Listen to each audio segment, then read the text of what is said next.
Spain से शुरुआत करते हैं कि वहां जो पहला हेड ऑफ स्टेट आया, उन्होंने खुद के लिए क्या कमालात किए। फिर जब वो गुजर गया, वफात पा गया, उसके बाद स्टेट ने उसके लिए क्या किया। ये 1939 में आए थे फ्रांसिस्को फ्रैंको, ठीक है। इन्होंने इक़्तिदार संभाला, हेड ऑफ स्टेट हो गए।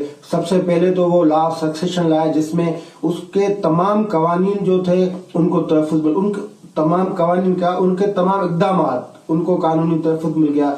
उसके बाद इन्होंने क्या किया कि आगे चलकर वो एक लॉ लाए जिसमें उन्होंने खुद को head of the state for ever, head of the state for life time, तो वो खुद को डिक्लेयर कर दिया। और फिर वो जब तक जिंदा रहे तो हेड ऑफ स्टेट थे। मजे की बात यह कि 1977 में जब वो गुजर गए, उसके बाद भी जो स्पेन उनके खिलाफ कोई कानूनी कार्रवाई नहीं कर सका। वो एक आमिर था, उनके खिलाफ कार्रवाई बनती थी, कई इकदाम उनके उठाए हुए थे, लेकिन स्पेन ने लॉ ऑफ एमनेस्टी लाए, वो इनके लिए, उनके जो, ताकि इनके खिलाफ कोई केस न चल जाए। क्योंकि कभी कभी तो चलते हैं ना, जो बादशाह मर जाता है, वजीर मर जाता है, मिनिस्टर मर जाता है, उनके बाद केस चलाते हैं।